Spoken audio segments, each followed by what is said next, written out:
안녕하세요, 달작가입니다. 제 이전 영상에 수채화 도구 리뷰를 종이와 물감편을 했었는데요. 이번 시간에는 수채화 붓 리뷰를 한번 해보려고 합니다. 우선 수채화 붓을 고르실 때 가장 많이 고민하시는 게 인조모를 쓰느냐, 천연모를 쓰느냐, 요거일 거라고 생각해요. 화방넷이나 이런 붓 구매를 하실 때 보시면 엄청 많은 종류의 붓들이 있잖아요. 그 붓을 고르실 때 가장 먼저 분류를 하셔야 되는 게 천연모와 인조모라고 생각을 하거든요. 그래서 그 두 종류의 차이와 처음에 어떤 붓을 쓰는 게 좋을지에 대해서 한번 설명을 해드려 볼게요. 자, 보시는 것처럼 지금 준비되어 있는 붓 중에서 이제 인조모는 바바라 시리즈를 가져왔어요. 이 시리즈는 제가 인조모 사용할 때 제일 많이 썼던 붓인데요. 국산 제품들도 많지만 저는 학생 때부터 이 붓을 사용해서 그런지 이 붓이 제일 익숙해서 이거를 먼저 소개를 드리는 거고요. 최근에는 화홍이나 뭐 이런 국산 브랜드 붓들도 상당히 퀄리티가 좋더라고요. 그래서 인조모 중에서는 구입하실 수 있는 것들 중에 편하신 거를 사용하시면 될 것 같아요. 이 바바라 시리즈 붓은 이런 식으로 80RS 시리즈고요.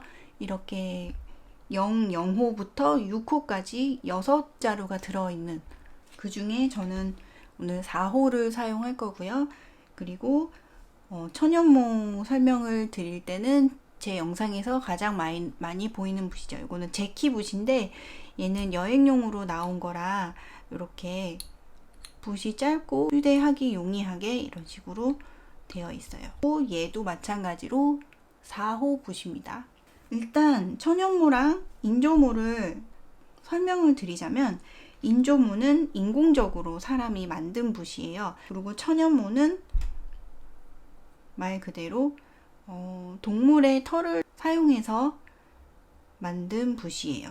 이 천연모는 뭐 족제비 털이 될 수도 있고 다람쥐 털이 될 수도 있고 뭐 청설모, 그 종류가 아주 다양할 수 있겠죠. 그 사용한 동물의 털에 따라서 가격대도 또 천차만별이에요. 네. 인조모는 물머금이 많지 않고 붓이 아주 탱탱한 편이에요. 이렇게 보시면 지금 말라 있는 상태인데 바로 손을 넣으면 이렇게 탱탱 튕길 정도로 탄성이 굉장히 좋거든요. 그리고 물 조절이나 힘 조절을 잘 하지 못하는 초보자분들도 비교적 수월하게 다룰 수가 있어요. 대신에 물을 많이 머금지 않기 때문에 넓은 면적을 칠하실 때는 물감을 자주 묻혀줘야 하는 좀 귀찮음이 있고요. 그리고 여러 겹을 칠해서 표현하는 그림일 때는 붓에 힘이 있기 때문에 계속 그 면적을 칠하다 보면 밑색이 좀 많이 올라오거나 지워질 수가 있어요. 그래서 인조모를 추천할 때는 물을 많이 사용하지 않는 그림, 또는 작은 면적의 그림, 또는 세밀한 그림을 그릴 때 많이 추천을 해드릴게요. 그리고 천연모는 물 머금이 아주 많은 편이고요. 그 다음에 붓에 힘이 없지만 붓을 다루는 것에 익숙해지면 넓은 면도 세밀한 부분도 다 커버가 가능하다는 점, 그리고 물을 많이 머금기 때문에 한번 물감을 칠했을 때 한동안 물감을 다시 안 찍고도 계속 칠을 할 수가 있어요. 그리고 붓의 힘이 인조모에 비해서는 없는 편이기 때문에 살살살 발린다고 해야 되나? 그래서 밑색이 인조모에 비해서는 많이 올라오지는 않는 편이에요. 그래서 천연모를 추천하는 거는 일단 물을 많이 사용하는 넓은 면적의 그림일 때는 천연모가 정말 최고고요. 그 다음에 인조모에 설명드렸던 것처럼 작은 그림, 세밀한 그림은 천연모 붓을 잘 사용하실 수 있게 되면 그냥 전천후예요. 그냥 이거 하나로 갖고 계시면 다 사용하실 수 있어요. 네. 그리고 지금 가지고 오진 않았지만 인조모의 장점과 천연모의 장점을 합친 합성모가 있어요.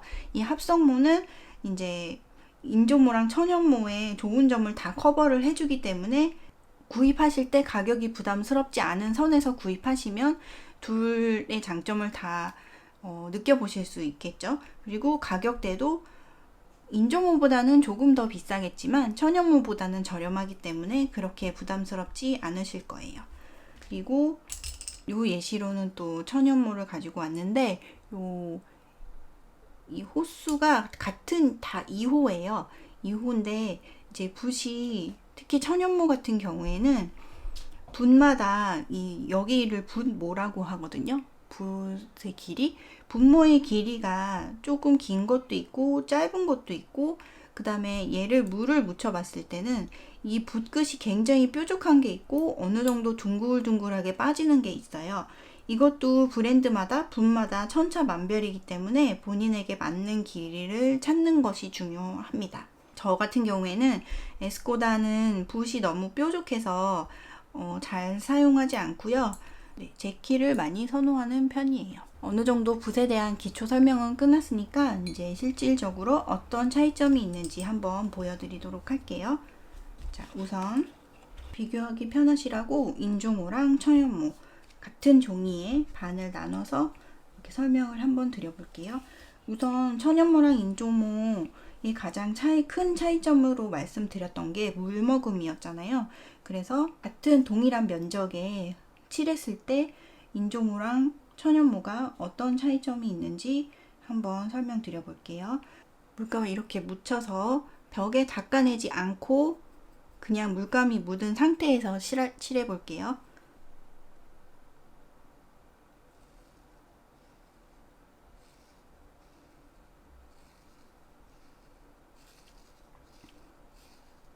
제가 몇 번 찍어서 이 면적을 다 칠하는지 한번 봐주시면 될 것 같아요.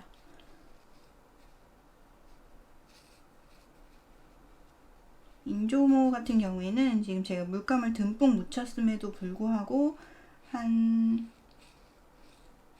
2cm 정도 칠했더니 물감이 다 떨어져서 계속 물감을 새로 묻혀서 칠을 하고 있습니다.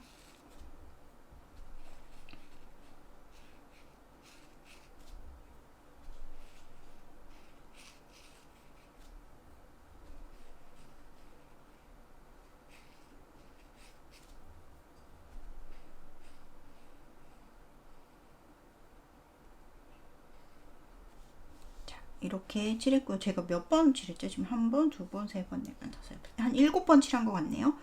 그리고 천연모 칠해 볼게요. 마찬가지로 벽면에 닦아내지 않은 상태에서 그냥 칠해 보겠습니다.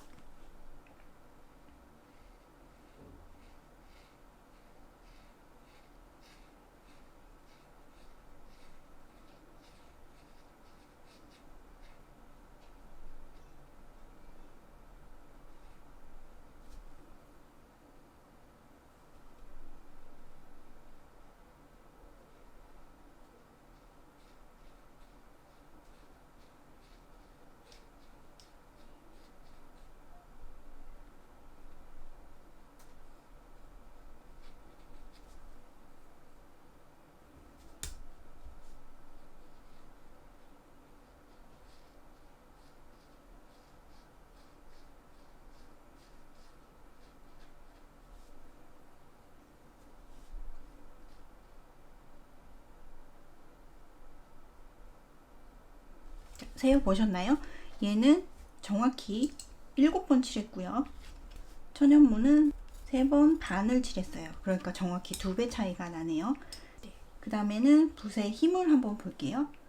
붓의 힘은 어떤 식으로 측정을 하냐면, 지금 뭐 이거 넓은 면적 칠할 때는 같은 힘으로 그냥 쭉 칠해서 상관이 없겠지만, 가끔 이제 붓마다 이제 넓은 면을 칠할 때는 뭐 눌러서 칠을 해줘야 된다거나 뭐 그런 게 있잖아요. 그랬을 때 이런 식으로 표현을 했을 때 보시는 것처럼 탄성이 아주 좋아서 힘을 주는 그대로 표현이 되고 있어요. 얇은 면적 칠했다가 넓은 면적 칠했다가, 네, 자유자재로 사용하실 수 있습니다. 근데 얘 같은 경우에는 이제 물을 많이 안 머금는다고 했잖아요. 그래서 사실 뭐 이런 식으로 뭐 표현을 하는 방법이, 그림 그리실 때 표현을 많이 할 일은 없겠지만 물감을 많이 안 머금기 때문에 조금만 칠해도 금방 이렇게 갈라지는 부분이 있잖아요. 이런 부분이 조금 불편하실 수도 있어요. 천연모로 다시 한번 해볼게요. 천연모는 아까처럼 넓은 면적을 칠할 게 아니니까 꼭 이 옆에다 이렇게 한 번씩 닦아주셔야 돼요. 이렇게 물감을 벽에 문질러서 붓에 있는 물감을 어느 정도 닦아주시는 거죠. 다음에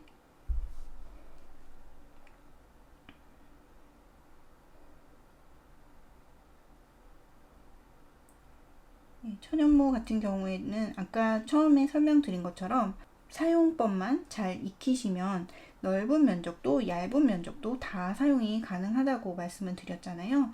그런 것처럼 이제 붓에 힘이 많이 없기 때문에 내가 얼마나 힘을 들여서 붓을 쓰느냐에 따라서 자유자재로 다양하게 사용을 하실 수가 있어요.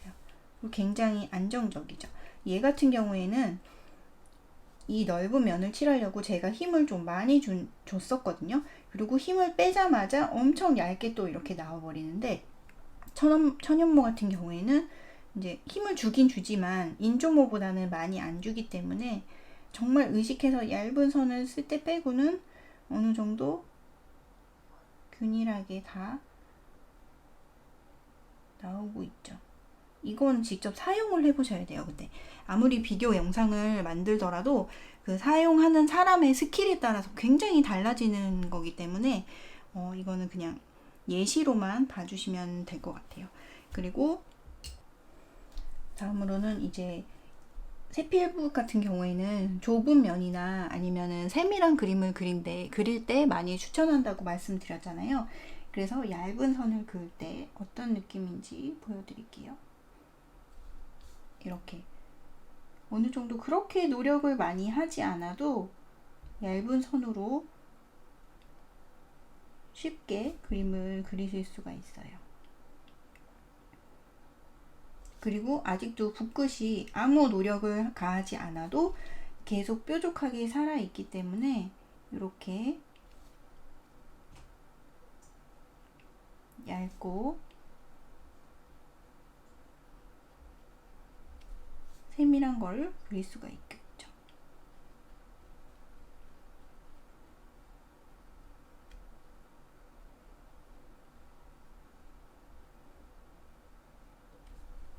네. 그리고 천연모 같은 경우에는 똑같아요. 이것도 계속 말씀드리지만 사용하는 사람의 스킬에 따라서 조금 달라질 수 있다는 점.